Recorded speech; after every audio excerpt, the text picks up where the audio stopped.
Hey everybody, Upper Casserole here with a brief video on how Grey Crow's AI works and how we can manipulate it to our advantage. I've spent a little bit of time looking at the source code and playing around with the fight a little bit, and I've come up with exactly how their AI works.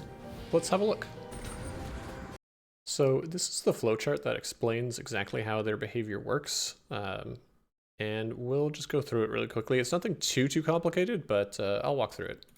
So let's zoom in here. The start of the fight is up here. We're going to always start with a jump dive and then move into the dashing state. This is when they just sort of charge at you and then stop and turn around and charge at you again over and over again. There's a dash counter, so every time they dash a single time, it'll check if this counter is greater than 3. If not, it'll increment by 1 and they'll dash again. If it is greater than 3, then we'll come down here. So after they're done dashing, there's a check here. If they're below 60% HP, there's a 20% chance that will go down into this egg summoning phase, which is where they spit out the thing that sucks you in, which is unfortunate because we do actually really like this attack, but because they just stand still, but it's only a 20% chance if they're below 60% HP. After egg summoning, they'll do a jump dive, and then either way, whether we get egg summoning or not, afterwards, we're going to come up to the top of this picture here.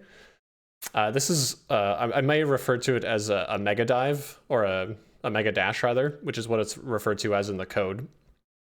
When they do a mega dash, basically every other time they'll do a hook shot attack, and every other time they'll just do a jump dive. So the first time you get here, they'll do a hook shot and a jump dive. The second time you get here, they'll just do a jump dive. After that, there's an interesting check here which says, did the jump cover more than 40 units of distance? And are you standing in front of Grey Crow when he lands? And if both of those are true, then we go down this way, and otherwise we go this way. And this is typically what we do in the speedrun. We almost exclusively stand behind Grey Crow, so we always get this branch. And in this branch, what happens is 2 out of 3 times we're immediately going to just go back and do another mega dash, namely another hookshot or another jump dive immediately. And 1 out of every 3 times, so the third time you get here, instead we'll go down into the scream phase. And in the scream phase, if they're below 50% HP, there's a 50% chance that they'll do a crow summoning scream, and otherwise they'll just do a regular scream. And then after the scream phase, we go back into dashing. So after a scream, they'll always dash at you. And then we're back right where we started. So what happens if you're standing in front of Grey Crow after a jump dive and the jump dive was sufficiently far away? 40 units is like almost a full screen, I think. So like a hookshot jump will always be true. But like a regular jump dive, you have to make a little bit of distance if you want this to be sufficiently far jump.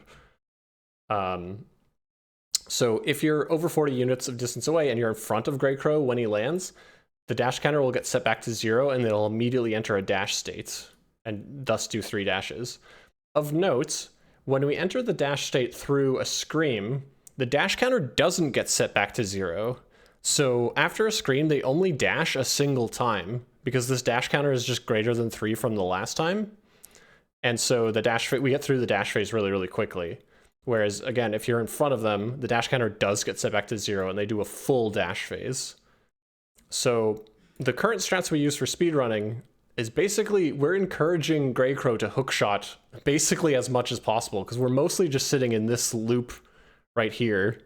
And very occasionally, we break out with a scream, and they do a single dash, and then we go back up here and do this loop over and over again. Whereas it may be better to stand in front of Grey Crow to get some full dash cycles.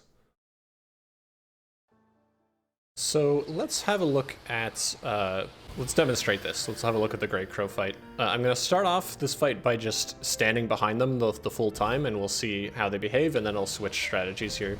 The first jump doesn't matter, they're always going to go into this dash phase. They're going to do 3 dashes, and then they're going to do a hook shot.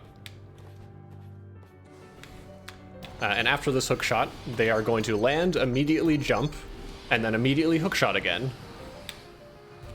Lands, immediately jumps, and then immediately hook shots once again. And now, after this hook shot, he's gonna land and he's gonna scream, and then charge at me, and do a single dash. There's the scream, here's the single dash. Now he's gonna jump and hook shot again. So we're really encouraging him to just hook shot as frequently as possible with our behavior of standing behind him at all times. So let's change it up, and let's do standing in front of them and see how that looks. So I'm gonna wait for this hook shot here. This time I'm gonna stand in front of them as they're landing. And he immediately goes into this dash stage. Here's dash number 2. Here's dash number 3. In order to get sufficient distance, I need to start booking it in the opposite direction to make sure that this jump is sufficiently far, because that is one of the requirements. So I'm going to start running this way. But this should be enough. Yep, that's enough. And he's in another dash phase. And then only after this is he going to hook shot. So in this way, we can manipulate him into running around a lot, which may be preferable in the speedrun strat. However, this will mean less screams, because he only screams when you land behind him sufficient number of times. But it would mean more running around, and probably more egg summons as well, because there's more dash phases. So yeah, that is how Greycrow's AI works, and best of luck to everyone.